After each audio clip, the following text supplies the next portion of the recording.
بدھ کے روز پاکستان کے صوبہ خیبر پختونخوا کے ضلع کرک میں مشتعل ہجوم نے ایک ہندو مندر کو منہدم کر دیا۔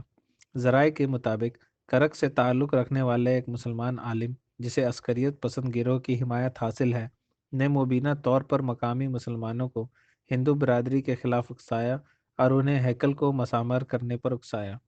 انٹرنیٹ پر وائرل ہونے والی ایک ویڈیو میں دکھایا گیا ہے کہ ہتھوڑوں سے لوگ بیت المقدس کو منہدم کر رہے ہیں۔ پاکستان سے تعلق رکھنے والے انسانی حقوق کے ایک کارکن احتشام افغان نے اس واقعے کو شرمناک قرار دیتے ہوئے کہا ہے کہ اس سے پاکستان اپنی اقلیتوں کے ساتھ سلوک کرنے کے انداز کی عکاسی کرتا ہے۔ عمران خان کی Pakistan Tehreek Insaf P T I کے رکن قومی اسمبلی لال چند مالہی نے اس انہدام کو ایک افسوسناک واقعہ قرار دیا ہے۔ ذرائع کا کہنا ہے کہ پولیس نے مولانا شریف نامی شخص کی شناخت کی ہے لیکن ابھی تک اسے گرفتار نہیں کیا گیا ہے۔